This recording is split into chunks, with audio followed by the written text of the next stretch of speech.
All right.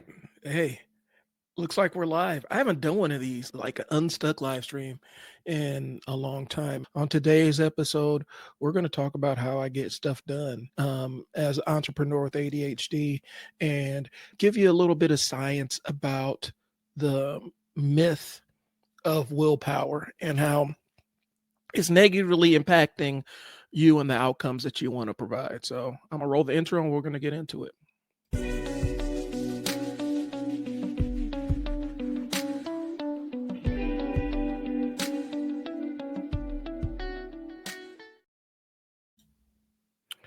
All right, let me check my settings and make sure that y'all can hear me crystal clear. My setup's been a little bit temperamental.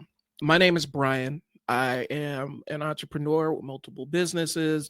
I run a marketing company called I Sell Words, and I'm trying to pivot into marketing coaching and business coaching. And I have a unique perspective because I have ADHD, and a lot of entrepreneurs do. I'm leaning into it because I've learned that I need to work with it and not try to fight against it.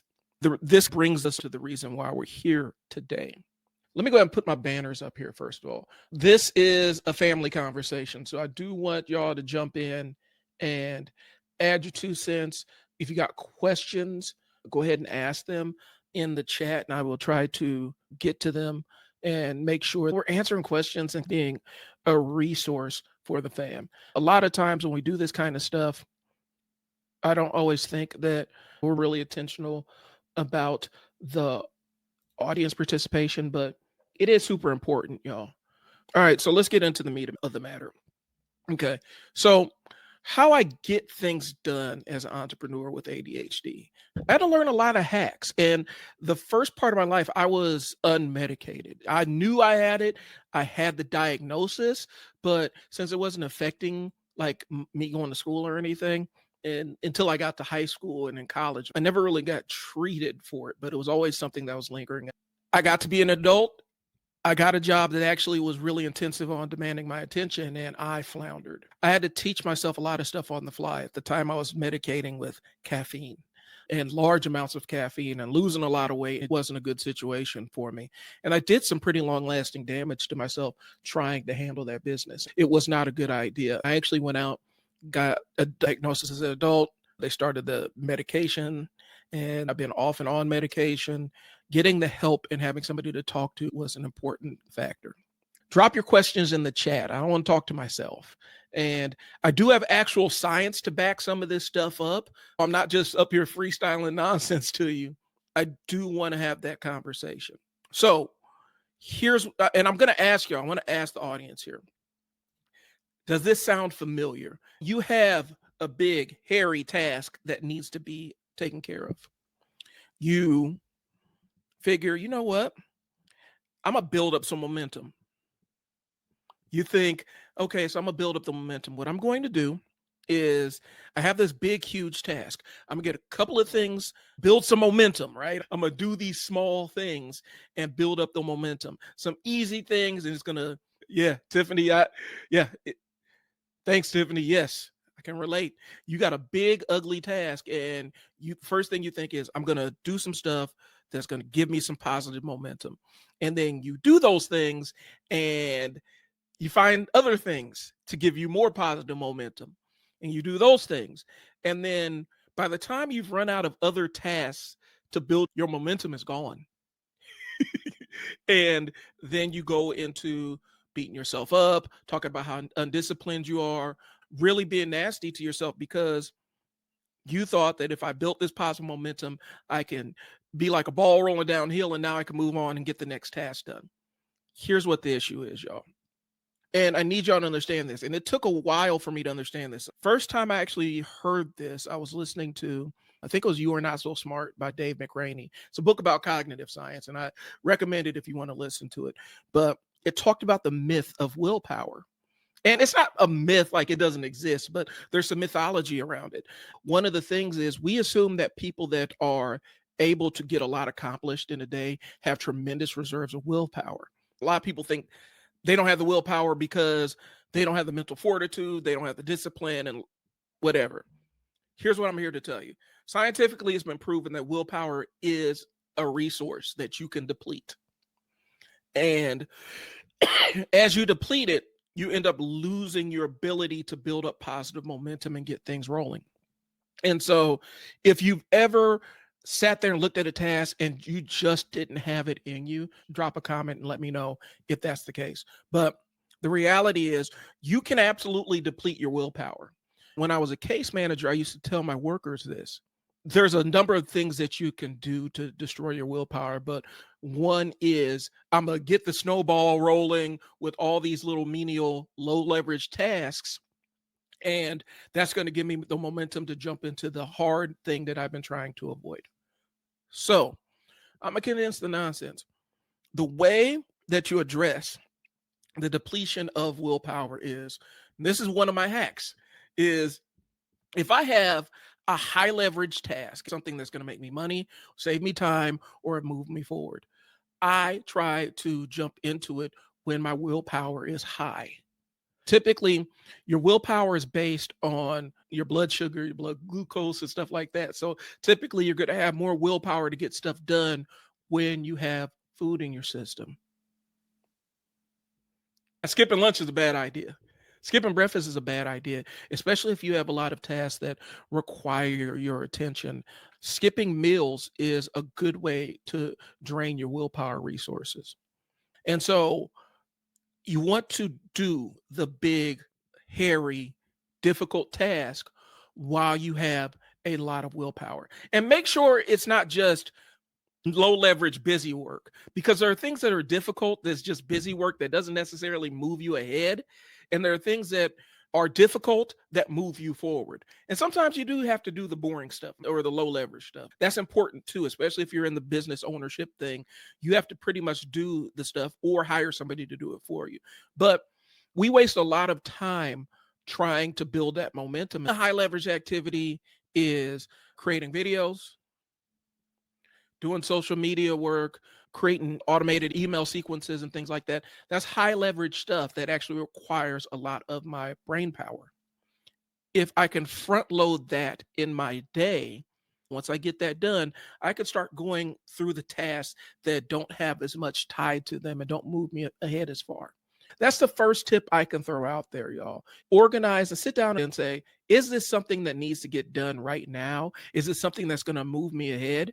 If it is, then I need to deplete my willpower on this thing. Don't worry, I'm going to get into the science of the willpower thing, but I just wanted to get into giving you a little bit of value. So willpower is not unlimited. A study found willpower works like a battery and it drains with use. That's why after a long day of making decisions, you're likely to doom scroll and eat junk food. Specifically as ADHD, I can hit that decision fatigue really fast. I can hit that wall super fast and super hard because I might make a couple of 100 or 1,000 decisions in a day. And it drives Brandy crazy. It drives Brandy crazy because she's like, well, what do you want for dinner? Oh, I don't care. And then her willpower has been depleted through her day and she doesn't know what to do. And so then we end up having the what are we going to have for dinner dance, and just making the decision feels like pushing the rock back uphill.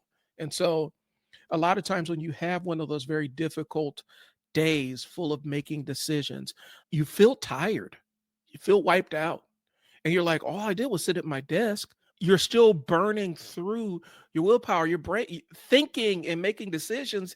That does actually require your energy stores. It does challenge your blood sugar, and you have to invest that into making the decisions. The study was by Burmeister. They called it the ego depletion theory.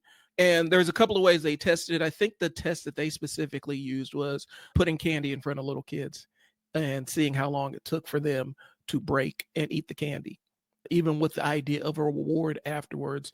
And they tested how well they were able to resist this temptation. A lot of times when your ego is depleted, your willpower is gone, you also eat junk food. Your body is trying to reclaim a little bit of the stores that you burnt up with all the low leverage tasks you involved yourself in. I just want y'all to understand that. A couple of things I do is I try to make my workout one of the hardest things I do. Now, that's not always the case, but I try to make it one of the hardest things I do. And I do it first thing in the morning. If I don't work out in the morning, I'm not going to work out at all. And the reason why is if I can make this the most difficult thing I do, and then come home and eat and rebuild my stores and then get into my work, I have a new, refreshed store of willpower to plow through. And it helps me out. The unfortunate side of things is we have been sold a bill of goods when it comes to how willpower actually works.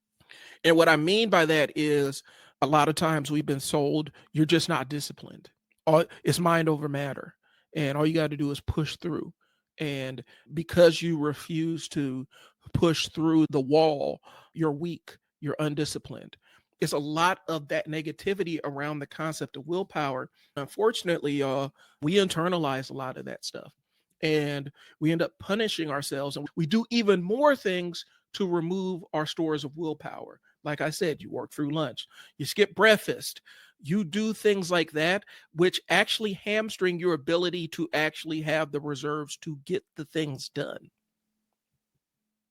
I learned probably about 10 years ago that if I had a task that was difficult or something that required a lot of my brain energy, I did it when my willpower was high. If I had to meet with my staff, I always schedule my meetings in the morning because in the afternoons, I need to be focusing on things that don't require a lot of my brain power.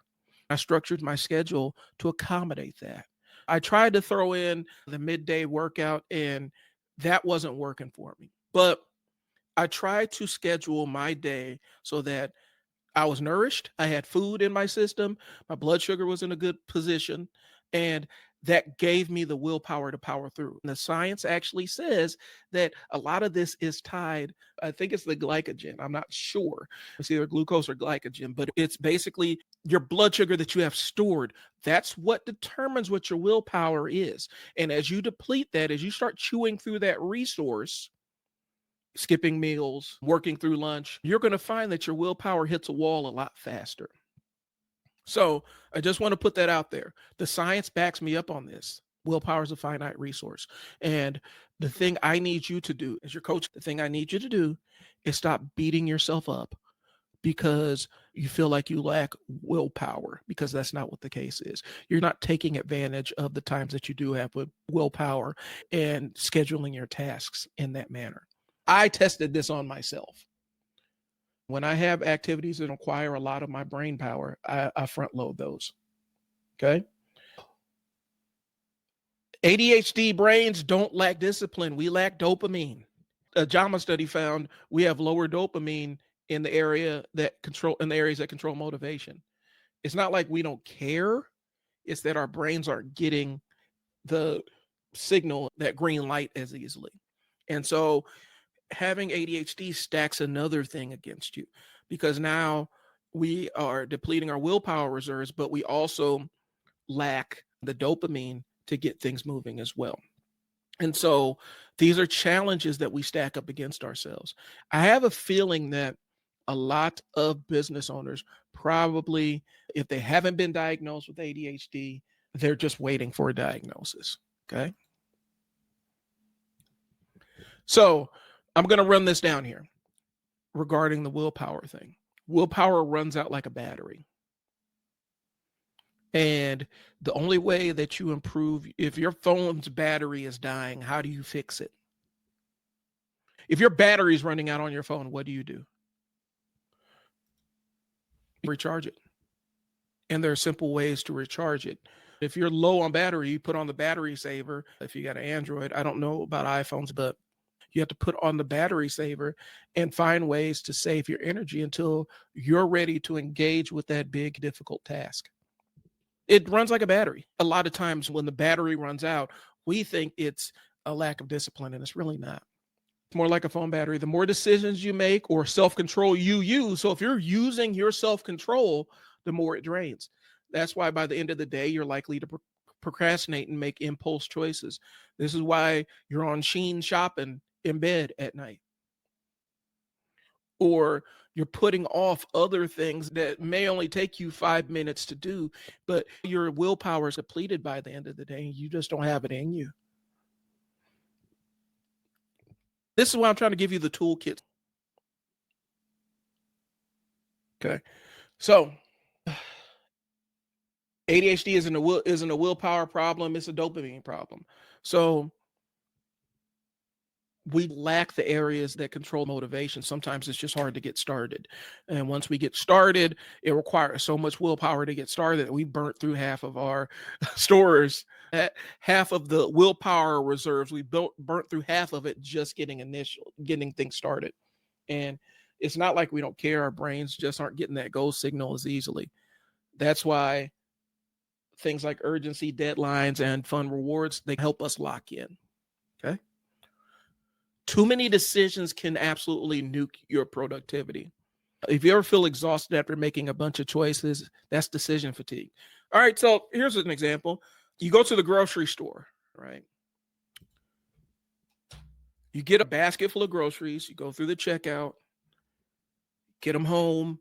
You got healthy stuff that you're going to make, and it's really going to change your life. Today is going to be the day that you make that decision to lock in for your health and make those good choices. By the time you've unloaded the groceries, got them upstairs, unpacked them, now you have the option of fixing dinner with the fresh food that you've just purchased.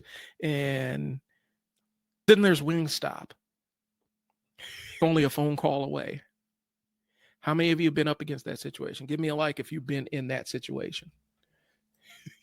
If you've actually been in the situation where you've accomplished the thing and you're proud of yourself for accomplishing the thing. But now, to make the change you need, you don't have it in you because you have to go through the groceries you just put away and figure out what combination of this is going to make dinner for me.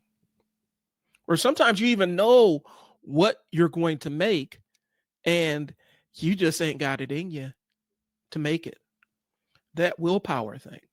You've wiped out your willpower through all the decision making that comes with shopping and trying to eat healthier.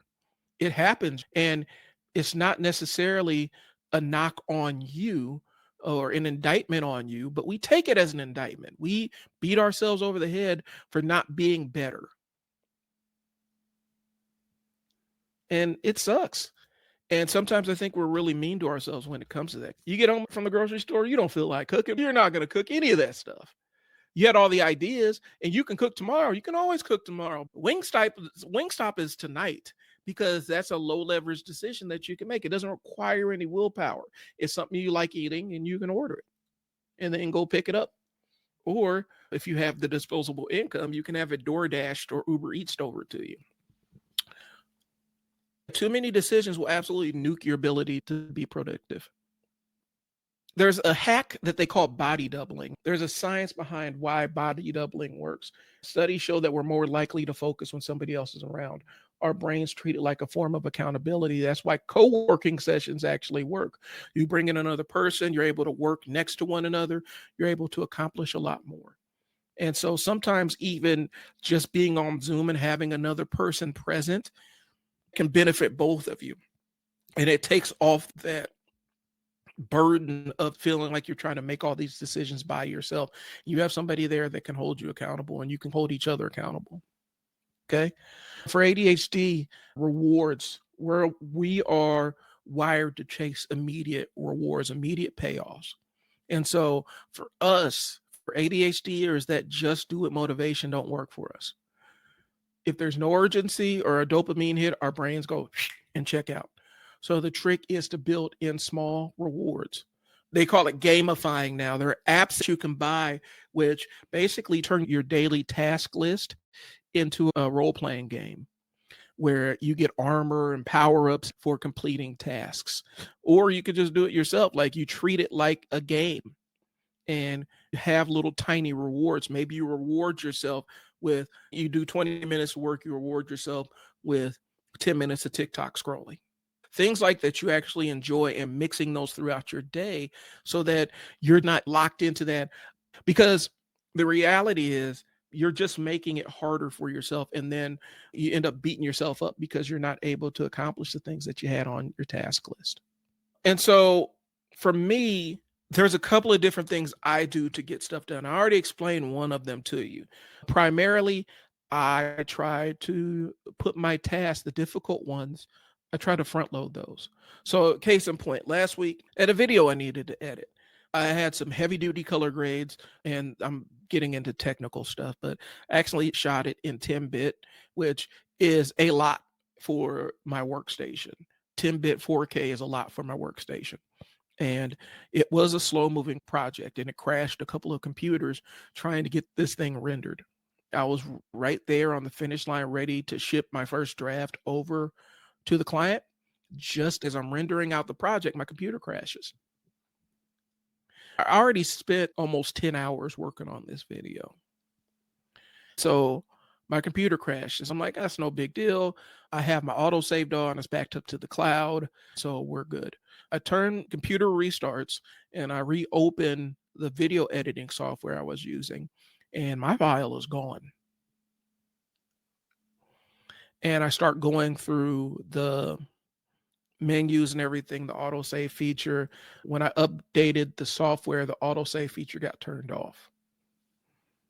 And for whatever reason, it wasn't updating to the cloud. Essentially, I had lost this video project that I had put 10 hours into.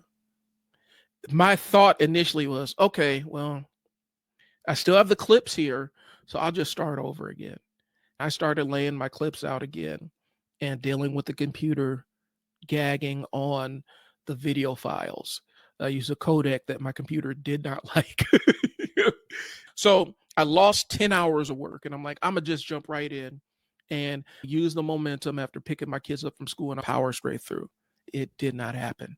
I did not have it in me to restart that entire project from the beginning. I had invested, the reason why I started and made that the main project of the day was I wanted to start attacking it while my willpower reserves were high. And by the time, because I'd eaten breakfast, I'm sitting down, I'm doing the things I'm supposed to do to make sure that my willpower is high. And I start chewing through this thing. And of course, you deplete your willpower as you do things that require your focus and discipline. You have to make decisions. Okay, artistic decisions. Does this clip go here? How do I lay out these graphics? And I completely exhausted my willpower by the time it was time to pick the kids up from school. And trying to restart, I didn't have it in me. And I just had to shoot a message over to the client saying, hey, I was planning on sending the draft to you, but this is what happened. And I'm still looking for the draft, but I need this weekend to get this thing caught up. And so a 10-hour day, and I beat myself up about it a little bit, but I realized I'm not necessarily perfect with this either. And I actually understand how there's a physical element to willpower and ego depletion. So if I've known this for the last 10 years and I've incorporated this into my workflow and style of getting things done, really making sure that I am taking tasks on when I have my high willpower reserves and my blood glucose is high. If I'm still struggling with that, this is still going to be new for you. And I don't expect perfection. And you shouldn't either. You shouldn't expect that you're going to implement this perfectly. Give yourself peace and be kind with yourself as you're incorporating this, and understanding that, especially if you're a high achiever, old habits die hard. Old habits die hard. And if you're used to just trying to power through and then beating yourself up after the fact, you're going to have to unpack that and learn how not to succumb to that every single time. Be kind to yourself. I think, okay, I feel like my attention is drifting and my willpower to do this difficult thing is drifting away. Have I eaten recently? Do I need to grab an apple or some grapes or something, some complex carbohydrates so that I can restore my willpower? This is a little bit of biohacking, y'all. And if y'all don't know what biohacking is, basically you're trying to get the optimum out of your body through the things that you ingest. And sometimes eating a piece of fruit, it is enough to replenish your willpower. Sometimes eating a piece of candy could get you right back in the groove. Chewing that piece of gum, getting that burst of sugar is enough to power through that difficult thing. So Um, that's one thing. And I do need to talk about the tools I actually use, because it's no benefit for me to just tell you about the science of it without telling you what I actually do.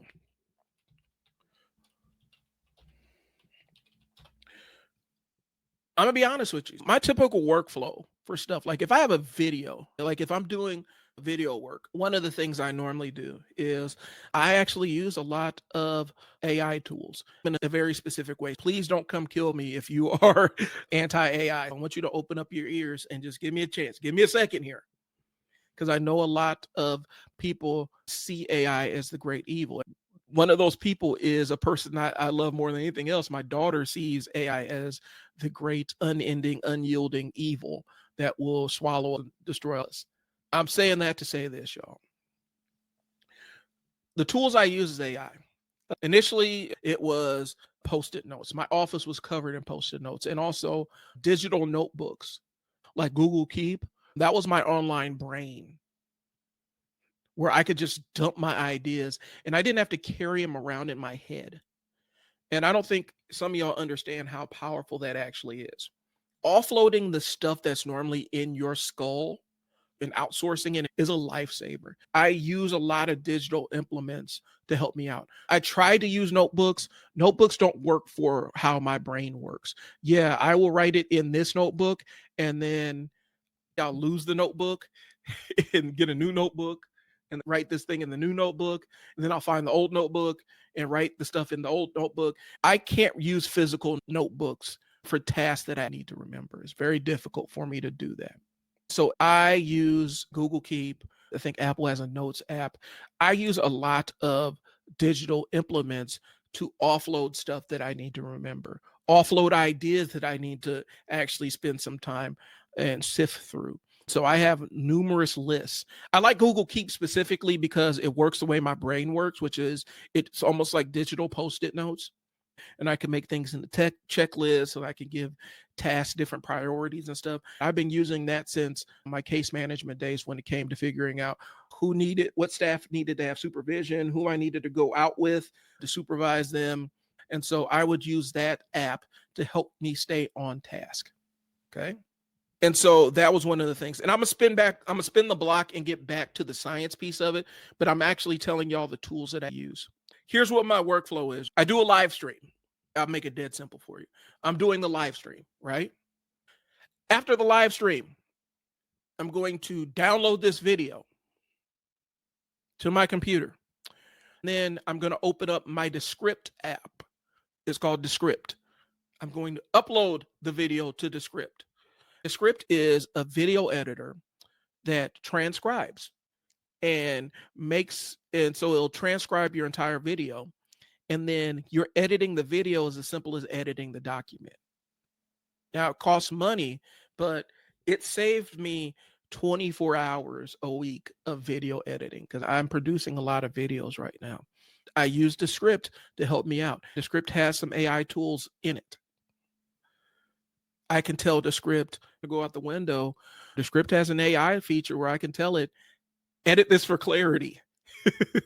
And it will absolutely take that document and take that video and filter out all the ums and ahs. I can tell it to get out filler words or repeated words. There's a lot I can tell it to do. I can tell it to make a highlight reel, and it will do all of that for me. Normally I use Adobe. I'm trying to get away from Adobe because it costs too much. I take it to a bigger video editor, do color grades and graphics, record the video, live stream, go to the script, chop it up into an actual podcast format with a clear beginning, middle, and end, cut out the fluff, cut out all the ums and ahs. Once that video is done, I put it on YouTube and give it about a day to get traction, to get my initial analytics. And then the next thing I do is I copy the link to the video and go to another piece of software that I pay money for. It's called Opus Clip or Opus Pro. And what Opus Pro does is it'll take a long form video and chop it up into reels or videos for TikTok. It'll take it and make it a vertical video or transcribe it. It will give you captions and titles. I don't always like the captions and titles it gives me. So since it actually does transcribe and it will put the little captions on the bottom of your video, what I do is copy the transcript from the clipped video and drop it into Chat GPT and say, okay, so now give me a title and captions for these social media platforms.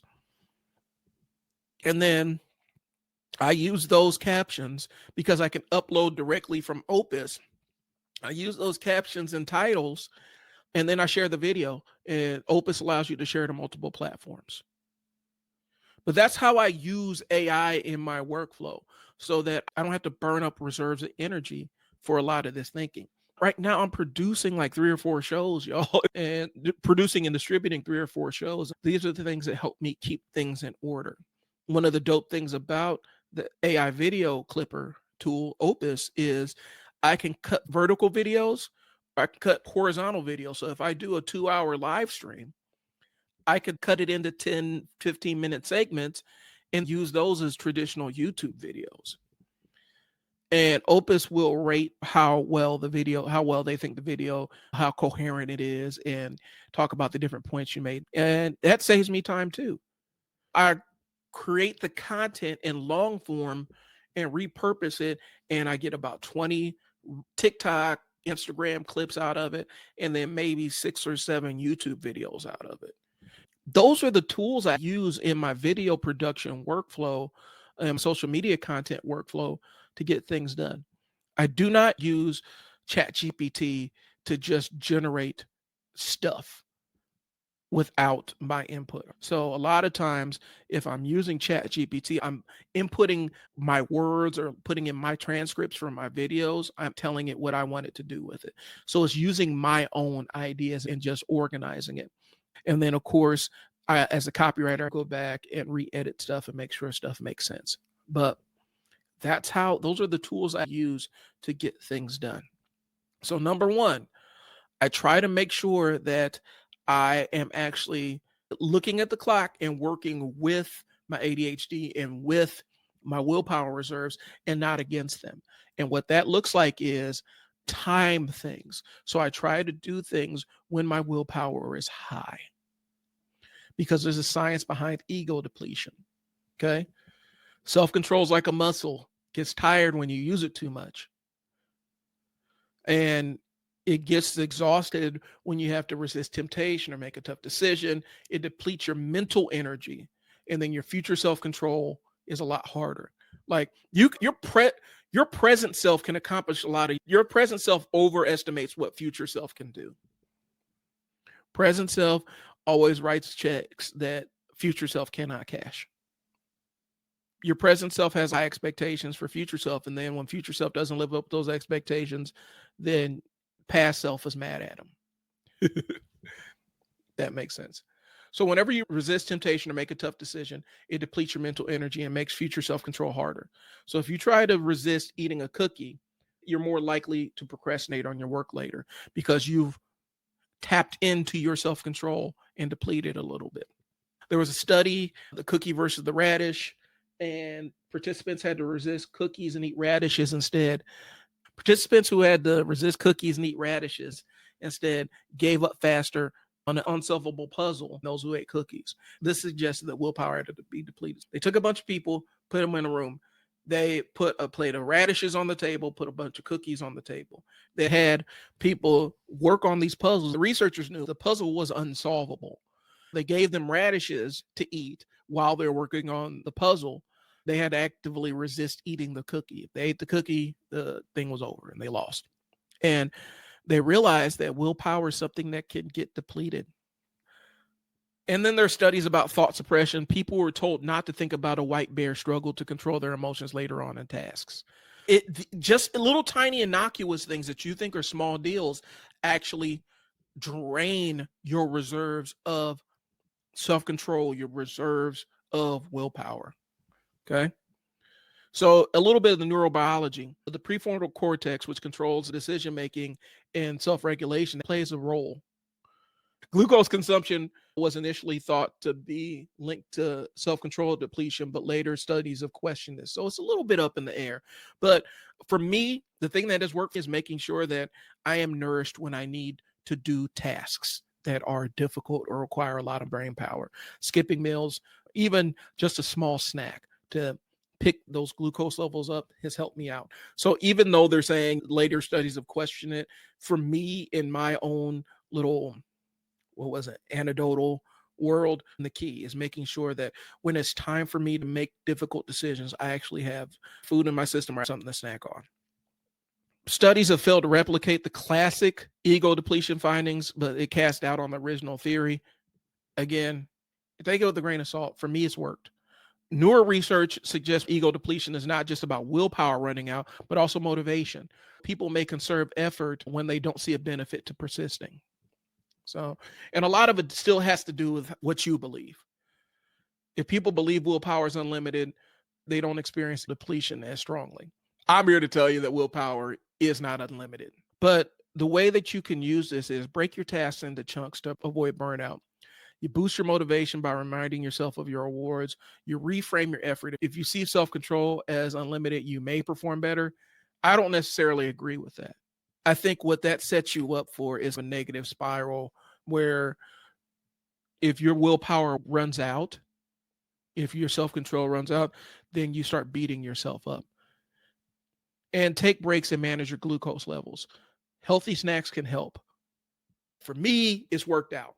So that is a little bit of the science behind it. I gave you some of the tools that I use to process stuff. You're going to have to choose your own adventure on some of this stuff. You need to find the system that works for you moving forward. You're going to have to find the thing that works for you. Google Keep doesn't help you warehouse your ideas so they're not bouncing around in your brain and you don't have to try to think about them and sort them. Find something that does. Sometimes it's going to be writing in a notebook. Sometimes it's going to be putting in your notes app.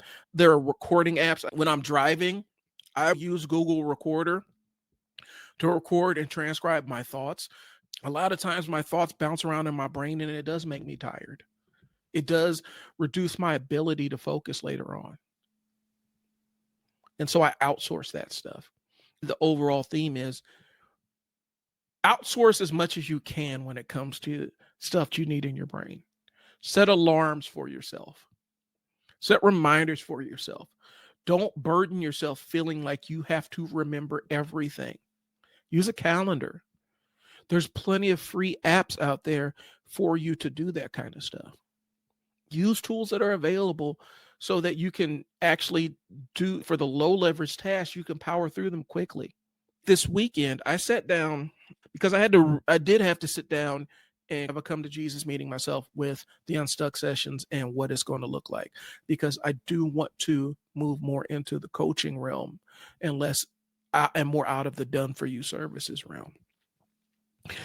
And I had a bunch of notes. I've been writing stuff about it and what I plan to do. I do have like a little ebook that I've written, but I needed a path. I took all my notes and basically dropped them into, I think it was Manus. That Manus was the one I used this weekend.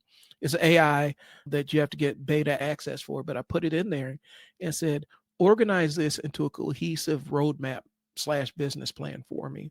It organized my thoughts. And 20 minutes later, Manus spits out an 80-page PDF with steps and action steps and tasks and all the other stuff that I put in that created it for me and gave me a roadmap.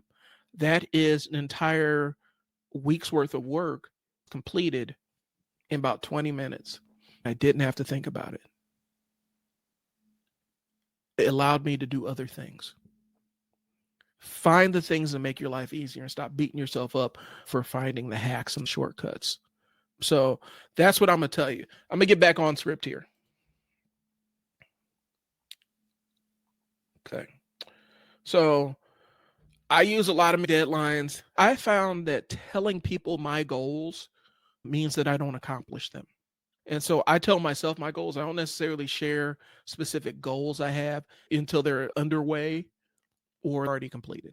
One thing I don't do as ADHD, one thing I do as an ADHD, I do change my tasks and I don't beat myself up for shifting tasks. If I have to shift to something else, that's what I do. The other option is to not, and then nothing gets done. So I do shift tasks. If I'm working on one task and I have time, but I feel like my willpower is flagging, I'll switch to something I like to do a little bit better and then come back to the thing I don't like to do after I eat something. It's just giving myself grace and not beating myself up, creating novelty. If I'm bogged down in something that's not as fun, I will give myself a break to work on stuff that I like to do. Okay. And then also prioritizing, because sometimes you do have to do a where the rubber meets the road kind of thing and say, if I do not get X accomplished, then I cannot do Y. That's where I determine how much leverage a task actually has. If me not doing X prevents me from getting further down the road, then that's a high leverage task that I need to put some intention into. Okay. I apologize, y'all. Hopefully y'all can catch it on the replay. But I do want to ask in general, what are some things that you do? What are some hacks you have to get things done? And what's your biggest struggle with getting things done? Drop it in the chat. If you want to have the conversation with me in a coaching capacity where I can give you concrete things to do and start figuring out your workflow and identifying your next important task, that's what the Unstuck sessions is about. You figure out what the highest leverage task is so that you can get it started and help you get the tools so that you can get started and then implement. I call it my unstuck process. Initially, it starts with the sticking points meeting where we assess where are the things that you're hung up on. And then we start putting plans together on how to get those things done. It's simple. Sometimes you need an outside person to help out with it. The brain that created the problem isn't the brain that can solve the problem in a lot of instances. And you need to stop beating yourself up for that. So we can work on it and troubleshoot together. I'm here for questions now. If there's anybody in here that has questions, drop them in the chat and we can absolutely address them at this point in time. So I'm going to stay on and see who pops up. Let's see.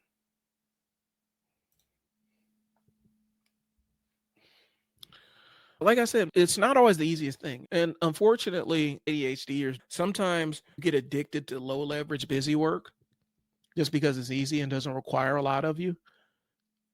By getting caught up in the cycle of low leverage busy work, you end up robbing yourself of your stores and your energy to actually get important things done.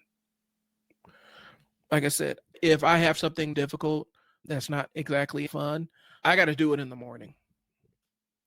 I have to do it first thing when I get up before my desire runs away. By afternoon, my desire for things to get done goes. I have a difficult time with afternoon meetings. I can do meetings up till about 3. After that, I'm burnt. Nighttime meetings don't always work for me. It's very difficult for me to put my thoughts in a straight line as the day goes on. That's just how my brain works. And I've had to learn how to embrace that kind of stuff. I have to learn how to embrace how my brain works instead of punishing myself for how my brain works. And I'm not perfect by any means, because there is an element where I do struggle with beating myself up for things that I've not done or incomplete tasks I have hanging out there. So I'm a work in progress with it too.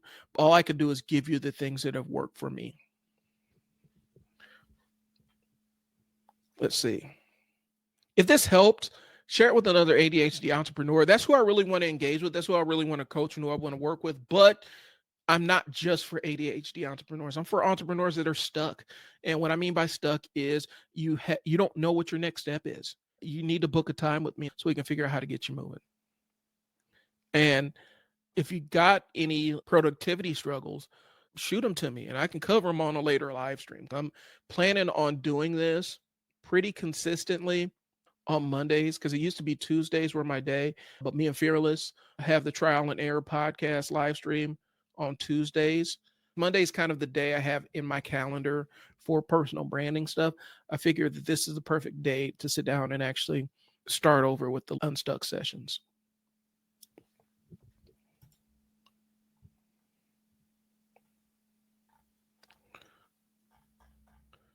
I'm gonna hang out here for a little bit. I got a couple projects that I'm pending some answers on, so I got some times here.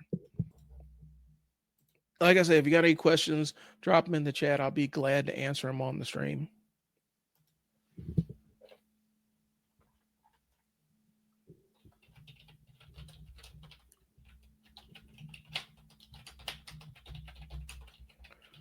Oh.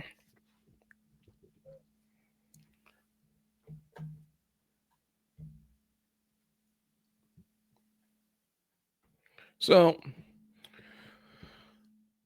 from ADHD standpoint, last week was just pretty chaotic with the entire thing with the video disappearing on me and having to start over. Even then, I sent in something that it was a really rough draft and it was a lot rougher than I intended to send. And after I sent it, I sat down and watched the video and I wasn't necessarily thrilled with the draft, but it was what it was. I needed my clients to take a look at it and see just to make sure that the content was right in there. And so now I got to go back and redo this video and finalize some aspects. It was a difficult thing, but it worked out, man. Like I said, all of this stuff with ADHD, it does sort itself out. And if you survive to adulthood by whatever means you survived with ADHD to adulthood, it's a victory for you. And so now the burden is just finding the ways to maximize and get better and expand. I think we do a lot of beating ourselves up for tasks that we haven't completed. And I don't think we're really kind to ourselves when it comes to that stuff. So it is what it is. I do think one of the lingering challenges moving forward is how, as we start getting more comfortable with diagnosing this stuff, and as more adults start getting really comfortable with embracing aspects of neurodivergence, especially our generation, the baby Gen Xers to old millennials, I think we're going to have real conversations about how the most productive of us manage to get things done and some of the mental toll that it's taken on us, because it does take a toll. I think that's one of my biggest issues is the way we talk about neurodivergence, ADHD, autism, all the things, the way we talk about them, we talk about it like, well, we do the ADHD as a superpower thing. It's not necessarily a superpower, it just gives you a different way to perceive and think about things. And so I don't necessarily want to say it like gives you superpowers, because when we start talking about ADHD as a superpower, that's when I start thinking of that movie with Dustin Hoffman, Rain Man, where they reduced him essentially to a plot device and removed a lot of the humanity out of him because he was coded as autistic. And I do think as we get older, we're going to have really strong conversations about neurodivergence. We're in that first generation where it's okay to be autistic. It's okay to have ADHD. And after getting told my entire life by people I respected and loved, teachers and whatnot, that, oh, you're just using it as an excuse. I heard it from supervisors. Oh, it's just your ADHD is just an excuse. It's not an excuse. Well, it's the reason why. It's the reason why I'm here putting in 12-hour days to get all the stuff done that I need to get done. But it also is the reason why, when it came to my specific residential program that I was managing, it's the reason why mine was quiet. Even though I had the toughest kids, mine was quiet because I was there most of the night. But I do think we are going to have to start getting comfortable having some of these conversations again. There's a lot of people who are my age who never got diagnosed with ADHD, who've absolutely struggled with it their entire lives. And when they look back on some of the wreckage that has been left, they end up beating themselves up. They don't want to get diagnosed because they're like, well, I don't need the label or whatnot. To me, it's not a label. This is what's going on. And then I can adapt tools to live with it. That makes sense. So I did see, because we're talking about neurodivergence and whatnot, and I am concerned with how specific segments of our society talk about autism. Some guy like Elon Musk will repost some Nazi or something, and then he'll say, "Well, I'm autistic." It don't work like that, bro.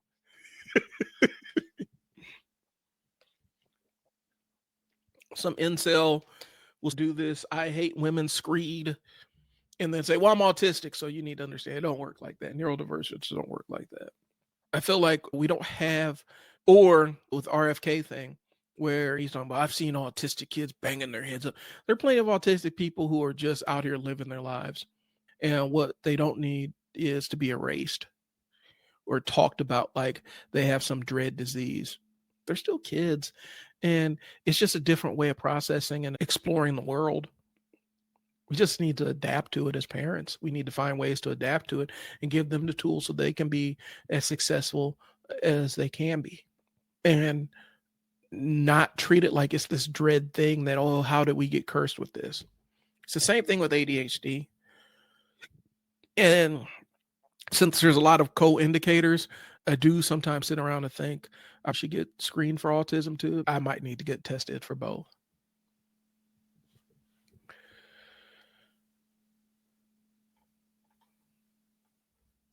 And I think a lot of us that don't know, a lot of people don't really know how ADHD works. We just hear it as a buzzword and we don't necessarily understand what it actually implies. It's not a deficit, it's a regulation disorder. For me, it's attention management disorder. I can absolutely laser focus on things that I find engaging. I can talk to you for hours about comic books, sci-fi movies, pro wrestling. I could talk to you for hours about that stuff. I can talk to you out for hours about marketing stuff because that's an interest, that's a passion of mine. I have no problem focusing on things. I just don't have any control on the things that I focus on. Hyper focus. That's why they say it's a superpower, because when you're able to hyper, I can zone into that pretty easily with editing videos or researching things that I care about. Hyper focus is amazing, bro. I can get 18 hours worth of work done in like 8. Now, by the time I get it done, I am dead to the world. I'm done for a couple of days. And I experienced that last week where I got a lot accomplished. I wrote a book. I'm dead serious. I wrote an ebook for one of my businesses, created an entire marketing campaign behind it, email sequence, landing page, all that stuff. I did all that in 2 days, 1.5 days. After I got that done, I was zapped. There's nothing else going on up there. And it took me about a day and a half to recover from that. The problem with it is there's stuff I needed to get done and it pushed a lot of things backwards. But I have no problem focusing on stuff that I am passionate or excited about. I have a very difficult time developing that same amount of focus for things that I don't care about. That was my problem in college. When I actually had to learn how to do school, a couple things you need to know about me. If you went to school with me, there's a good chance that I was anywhere from 6 months to 2 years younger than you. I started school early. I skipped preschool and kindergarten, went to first grade. In most of my classes, I was the youngest. That gave me maturity issues, like some strong ones. I was 7th grade, still playing with action figures, playing with toys, and really into little kid things. And it was because I was a little kid. I was the age of 6th graders, but I was in 7th grade. Age of some 5th graders, I was in 7th grade. And so I was younger than a lot of the kids I went to school with. And so I matured a lot slower because I already had the ADHD, and that was the thing. That was also limiting my maturity. But it also didn't help that I was a lot younger. But I was good at school. I could get schoolwork done. I didn't even have to pay attention in class. I could just get it done. That wasn't always a good thing because when the math teacher said, show your work, I'm like, I can't. I just did it. I just looked at it and it made sense and I wrote it down. From a sociological standpoint, for interacting with other kids, that wasn't necessarily a great time. A lot of the girls in my class that were the same grade I was were older than me. I didn't know I'd interact with them until my freshman year in college. Even then, I struggled with that piece of it. Elementary school, I didn't really have to pay attention. And the wheels started falling off around sixth grade, seventh grade, eighth grade. I still didn't necessarily have to pay attention. Ninth grade wasn't too difficult, but then 10th grade, I started hitting the wall where I actually had to start studying and paying attention. I improvised and taught myself how to study. The outcomes weren't necessarily great, but I still maintained a pretty high GPA. And then I went to college, and now I actually have to show up to classes and pay attention. I had a full ride academic scholarship my first year in college. And because I just said, I don't want to go to class. I like working in the radio station. That's what's interesting and fun for me. I went to the classes I liked and didn't go to the classes I didn't like. I bombed a couple of classes, but I also had classes where that instructor didn't necessarily care if I showed up or not, as long as I showed up for tests. I got an A in abnormal psychology class just by showing up for tests, because abnormal psychology was really super interesting for me, but it was also the time where it also was scheduled on the second hour of my radio show. I would go to class when they had tests and I would turn in homework. I got an A on it. It wasn't hard.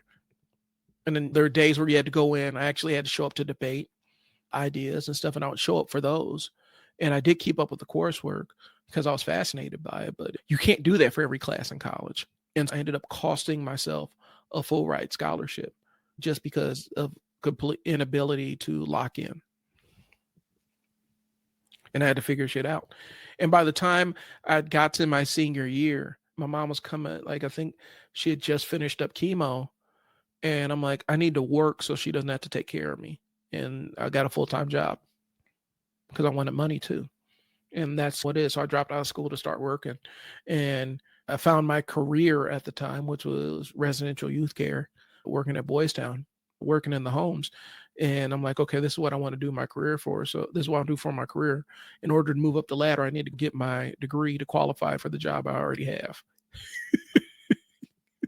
So I went out and got my degree, finished up my degree. And since it was, the coursework was easy for me and I did like going to class because it was a nice distraction, I finished that degree quick. But again, it was the matter of the ADHD. I never really learned how to be a student because I didn't have to be till I got to college. And even then I tested out of some classes my freshman year. Like I got put in a program where during the summer, I had the opportunity to test out of a couple of classes and then take some classes at the UNO, local university, over the summer in 11th grade. And so I tested out of freshman English and completed sophomore English that summer. So I didn't have to do any English classes. But like I said, I never learned how to be a student in the traditional sense where I actually had to work for it. And so that was a really jarring experience when I actually had to learn how to study.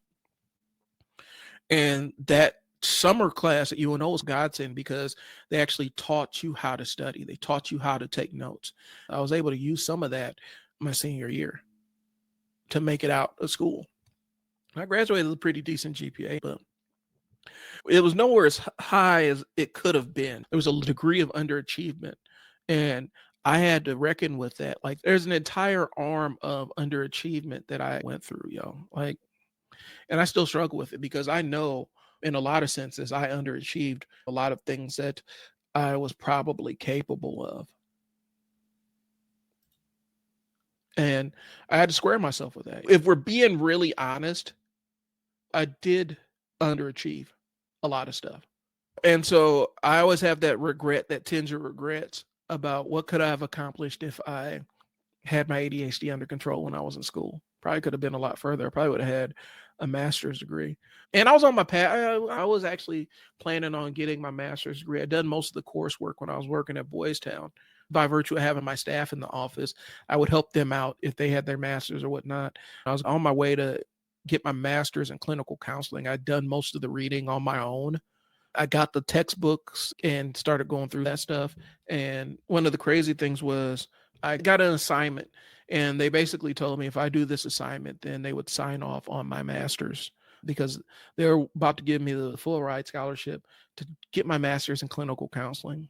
I've been working pretty closely with the training department on some stuff, specifically helping them reorganize the way that they taught the principles of behavior to make it a little bit more accessible to new staff. I was on that work group and helped spearhead a couple of things. I don't know if they're still using that specific arm of the training. This was over 10 years ago, but I helped redesign and rewrite that training and build a good relationship with the guy who was in charge of the master's course. He said, "You're a shoe in for the scholarship if you apply for it." I thought I got assurances from my bosses if I do this extra work managing families out in Iowa, that they would sign off on it. And I went ahead and did all the managing the families in Iowa, and it was time to sign off on it.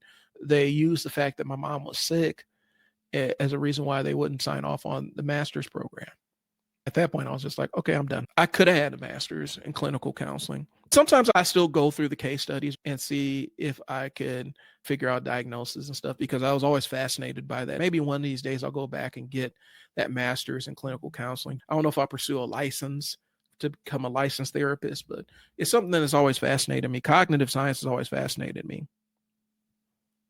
And so cognitive science always fascinated me. And initially, my goal while I was at Boys Town is I wanted to get my master's and then go for my doctorate and be a psychologist. I didn't want to go to medical school for psychiatry, but I wanted to be a psychologist. And that derailed all that stuff. When they said, well, we want you to focus, your mom is not doing well, we figured that your focus is best there, and going to school was difficult. In my mind, I'm like, there's not going to be next year. I'm not going to be here this time next year. This was it for me. That was it. I was done at that point in time. And I burned my bridges on the way out intentionally so I didn't come back that way. But yeah, so I just walked off. I was like, I'm done. I thought that this was my path, and I decided that I wasn't going to pursue it anymore. I had a diagnosis, but it wasn't really observed until I actually went and got a diagnosis again as an adult. You do look at all the lost opportunities. I was on ADHD meds around that time, but my dosage was screwed up. And since I didn't necessarily know what to expect, I was expecting too much. And so my dosage was too high. And so my meds were making me an absolute zombie around the house. I almost destroyed my marriage and ruined my relationship with my kids for a while, because it gave me the flat affect all the time. And everybody thought I was angry. And I thought I was fine. But I came off meds, went through life without meds, and recently went back on a different non-stimulant stuff. And that's where I'm at right now. It's amazing to actually find the thing that works for you. And I don't have to deal with the ADHD negative inner voice that screams at me. I still have my self-doubts, but at least I don't have a negative voice beating me up for every mistake I make. So I want to recap before I get out of here. All right. So we'll start from the top, which is always a great place to start.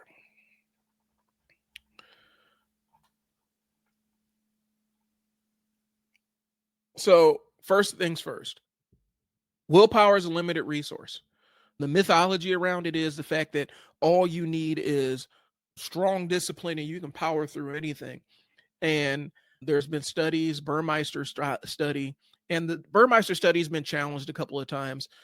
Take it for what it's worth, but it found that willpower is like a muscle. It can get fatigued the more you use it. If you spend a lot of mental energy resisting things or making decisions, you will drain your willpower and you'll have less for tasks that actually matter.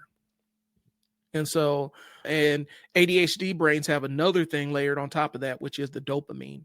So we have the ego depletion and the dopamine issue. Is really important to be cognizant of where your willpower sits and what your willpower reserves are before you take on difficult tasks. Everybody has stuff that they have to do, but being smart about when you start it is important. Make sure that you're nourished. Make sure that your glucose is up. Make sure that you have food, because as you deplete your glucose, you deplete your willpower. That's what the study says. Now, there have been challenges since then, but I found that's how it helps me get things done, because I started realizing that my willpower was this thing that I can absolutely drain. And when I had my staff at residential and doing family support work, I would let them know your willpower is a finite resource and you need to find ways to reserve it at all costs. And so if you have tasks that you don't like to do, make sure that you eat before you get on them. Make sure that you're in a place where you have the ability to deplete that, and make sure it's focused on high leverage tasks. So since our ADHD brains burn through the mental energy faster, we need strategies like dopamine stacking and additional accountability to avoid depletion. Dopamine stacking is rewarding yourself as you get through difficult tasks. And the external accountability is sometimes you might have to co-work with somebody to keep you on task. The dopamine, why ADHD brain struggle with willpower. This is a Volkov study, and it's called Evaluating Dopamine Reward Pathway in ADHD. The research shows that ADHD brains have lower dopamine levels in areas related to motivation and reward processing, and it makes it harder to self-motivate using sheer willpower. And when you try to use sheer willpower, you have ego depletion, and you can burn through your reserves to get stuff done fast. Since for us, a lot of times, a lot of my ADHD is inattentive. And so it's like a radio that's broken in my brain that keeps switching channels. In order to focus on one of those signals, that requires even more willpower. Okay. So the takeaway is ADHD isn't a willpower problem. It's a dopamine regulation problem. And that's why techniques like rewards, urgency, and novelty help mixing it up, giving yourself rewards, finding things to do in between the long, grueling tasks. You find tasks that aren't so hard. Okay. Decision fatigue. I use the example of going to the grocery store, and I think that's the most apropos example. You do your grocery store run, you get all the healthy food that you want to cook, you bring it in the house, it gets put away. Here's the thing. Me and my wife have realized that we cannot put away food together because I always put it in the wrong place, and then she has to put it in the right place. And even if I think I'm putting it in the right place, it's the wrong place. You go to the grocery store, you unpack everything, bring it in the house, put all the stuff up, and now it's time to cook dinner. Or you can go to Wingstop.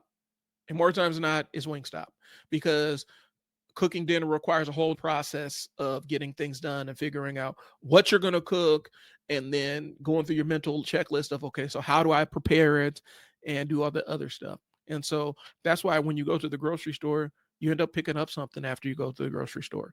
And especially if we're trying to make lifestyle changes related to food and diet, you end up beating yourself up. That depletes your ego and your willpower reserves for other tasks related to your health. It's a slippery slope, y'all. You spend all that energy making decisions at the grocery store, and then you have none for when it's time to cook the healthy food that you bought. So, takeaway: to conserve willpower, ADHD entrepreneurs should simplify their choices using routines and templates and outsource decisions whenever possible. I use Google Keep, so I don't have to store it in my brain. I record my thoughts so I don't have to have it in my brain, because the more thoughts I carry around in my brain, the faster it depletes my willpower to get tasks done, especially if they're important. Okay. Body doubling and social motivation ADHD, and I do not know how to say these names. So I think it's Ditmar and Beatty.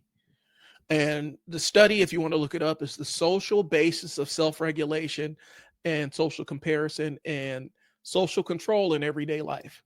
Research suggests that having another person present, even virtually, can help you increase your focus and motivation, and it supports the idea of body doubling. Takeaway: ADHD brains respond well to external structure, making co-working sessions and accountability partners productive. Now, here's my caveat to that. I was the ADHD person that would absolutely 100% get my co-workers off a task. And so I had to be very cognizant of that. And if it's two people that struggle getting on task, we ain't getting shit done that day. So you got to be cognizant that you're not impairing the other person's ability to work. Rewards work better than willpower for ADHD productivity. This is a Songa and Bark study. And delay aversion in ADHD, a review of experimental studies. And it's neuroscience and behavior reviews. This study explains why ADHD brains are wired for immediate gratification.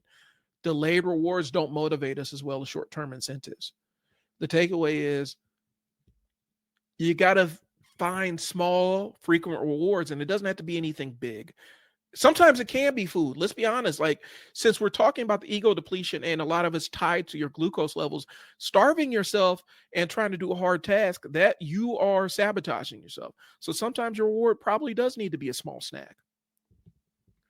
But other times it's subbing out a task you don't like for something that you don't mind doing, or giving yourself some time to scroll on social media. 10 minutes of work, 5 minutes of scrolling on social media. Those small incremental things help you reward yourself for being on task. Those small frequent rewards are more effective than just trying to rely on willpower. Because if you're only trying to rely on willpower, especially as an ADHD brain, you're setting yourself up for a hard fall. Okay? So that's what I got. Again, I do have a basket of tools I use to help me process videos for content strategies or content production. As a marketing person, I can tell you, and this is probably going to be another live stream. The reality is, and I've learned this over the last 6 months, toss out everything you've learned. I'm talking directly to you. If you own a business, you're a marketer. Marketing is what your business is, because you have to market your services to your audience. And if you don't have an audience, if you're not marketing your services to a specific audience, and you don't have people coming in the doors, one of your primary jobs as a business owner, as a marketer, you need to toss out all the stuff about frequency of posting. You need to be posting good content as frequently as possible.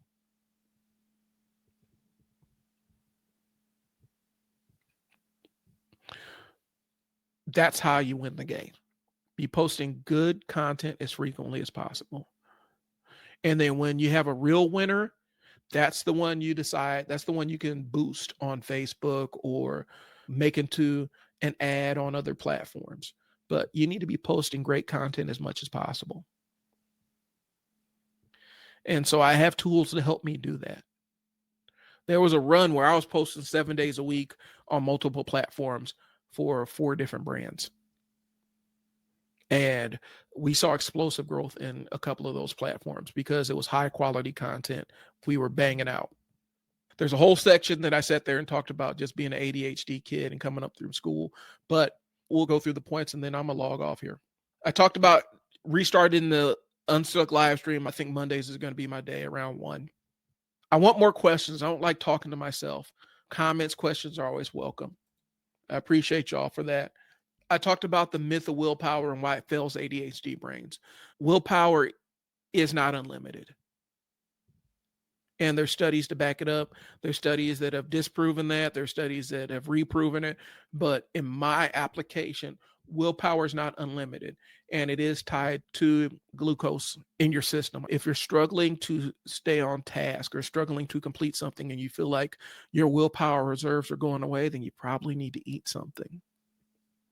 Grab some grapes, an apple, a banana, something, a handful of crackers, something to give yourself that jolt that can help you extend your willpower a little bit. After a long day of making decisions or keeping yourself focused on a task, you will drain your willpower reserves.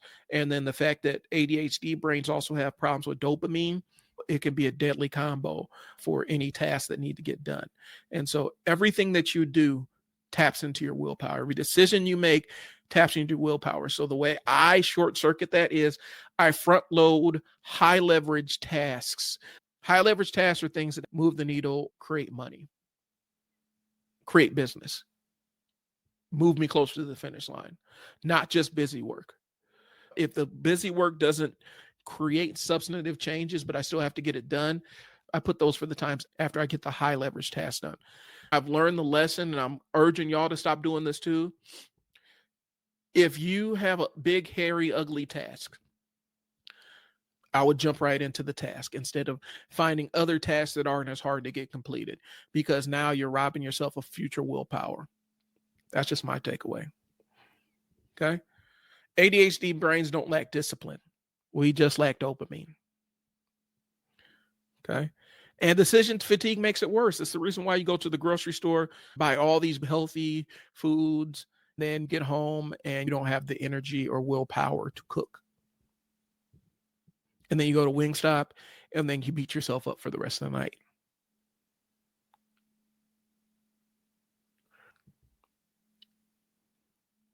And decision fatigue can wipe you out. So if you're in a job where you have to make a lot of decisions throughout the day, or you're a parent, you have to make a lot of decisions, decision fatigue will wipe you out just as well as any other task being on task. And task avoidance can wipe you out too. The back and forth of, I want to do this task, I can't get started, that beating yourself up, that will drain your willpower too. There's a couple of different cheat codes. Some of these I've used, some I have not, but I've heard. The dopamine stacking is pairing boring tasks with fun things, having music, getting up and moving, having tasks that aren't as boring, filtering, finding time, rewarding yourself with scrolling through TikTok. Do 20 minutes of work, 10 minutes of TikTok. Those kind of things can help you boost that dopamine and feel like you're rewarding yourself. Co-working is one. I can't do co-working as much because I tend to get everybody off task. Setting external deadlines and accountability. Use the supercomputer you have in your pocket. Set alarms. Sometimes if you give yourself artificial deadlines, it can help out. And gamify tasks. If I complete this thing, then I get rewards. But there's also apps that allow you to gamify your task list. By completing these tasks, you can get specific armor and spells to complete your game. Don't wait to get motivated. Just get started. Stop trying to build momentum. If there's something that's big and requires a lot of your attention and is something that's going to be high leverage and benefit you, just get started on it. That's what I do. How I personally get stuff done, I'm about starting ugly. I do use the timers and deadlines. I offload a lot of other extemporaneous thoughts to my notes app. For me, it's Google Keep. I also have a Google Recorder so I can record notes. I offload stuff so it's not rattling in my brain. And that kind of saves my willpower reserves. Changing work environments might work for you. It doesn't necessarily work for me. And sometimes you have to sit down and say, all right, so X depends on Y. If I don't get X done, I cannot move on to Y. And you got to be that black and white with the thinking. I have to get this thing done to get the thing that I want to do. So that's personally how I get shit done. I've given you some tips and tricks. If you got anything, drop them in the comments. My job and what I want to do, and I'm about intentionality this year. My motto or my saying for the year is clarity is a gift. I want to be very clear and transparent. I want to move into the business and marketing coaching aspect by showing you how I do things, how I juggle multiple businesses, multiple commitments, and how I get it done. And I want to use my unstuck process to help you do some structured problem solving so that you can move past the things that are keeping you from moving forward or sticking points. Either way, I call them sticky points. You can call them whatever you want to. But I want y'all to hire me as your coach to help you out through this stuff. I had a meeting with a friend last week and it went really well. Helped them structure a lot of aspects of their business, from pricing structure to just some mindset stuff. I have those insights because I've been the guinea pig in the lab for the last 10 years. So if you want to get in touch with me for the unstuck process, my email is, I got a comment. Boom. Spot on with front loading your week. I go heavy on work tasks. Go heavy on work tasks on Monday and decrease during the week for me, because I even put my workouts in the morning. I make the workout the hardest thing I do. So if I have to pull 600 pounds off the floor, ideally that's going to be the most difficult thing I do. Everything else is a cakewalk. I can come home, grab something to eat, and start on my task. And then I reset the counter on my ego depletion or my willpower. Willpower is a finite resource. It's tied to blood sugar, to glucose. Sometimes I just need to grab something to eat. I need to eat an apple or some grapes or whatnot so I can lock in on this thing. But yeah, front loading your week is a great way, and it allows you to get your high leverage activities done, because we're in a world where we're so busy, and a lot of it's artificially busy. It's fake busy. And a lot of these tasks that we have to do aren't things that are going to produce major results at the end of the day or at the end of the week. By front loading the things that are actually going to be transformative, you can either outsource the things that aren't or save it, and you're not wasting willpower on those and forestalling your ability to do the big, hairy thing that needs to get done. So yeah, front loading is probably the biggest hack that I have. I don't do the momentum thing. It doesn't work, man. So thanks for tuning in, John. I appreciate the comment. This is the stuff I'm looking for. It helps me out. So I'm not just yelling into the void. I don't do that. By the time I get this and this done, I have nothing in the tank to do the thing that actually matters. And for me, the thing that actually matters is creating email sequences, writing landing pages, shooting videos. Those are the money-making tasks. Building payment portals, building offers, products, and stuff like that. Those are the things that actually do move the needle. The marketing and the product stuff. And so those are the things that get priority. The small, tedious tasks I do at night or when the other stuff gets done. Because if everything has a priority, nothing has a priority. And sometimes what people's priority for you isn't really a priority. It's just busy work. Looking at the clock, I'm going to go ahead and get moving. I do have a whole master list of stuff here. But next week, I think we're going to talk about building marketing systems. That's kind of what I have next on the agenda. I really appreciate y'all tuning in and joining me on this journey. Let me see. I do have some other topics here that I wanted to get into. I think the first thing is marketing for ADHD entrepreneurs and how do I keep it simple? And so I'll walk you through my whole process. I actually have a workflow for you and how I keep my marketing simple. A lot of it has to do with recording for a long time and then chopping it up into bite-sized segments so that I don't have to record as much. So that's what I got. I appreciate y'all's time. If you got any questions, hit me up. If you're interested in booking a sticking points meeting, if you have something that you need to get done or something that you don't know how to get started, sticking points meeting is the way I can help you out. And we could talk about it and determine what are the things that are keeping you from moving forward on your business strategy, product design, business launch, however you want to go forward with it. I appreciate y'all tuning in. I'll see y'all next Monday. Actually, I'm going to see y'all tomorrow because me and Fearless have the live stream. And I think me and Mo might have a live stream on Friday. You'll see plenty of me. I appreciate y'all tuning in and hit me up to get unstuck. Talk to y'all later. Peace.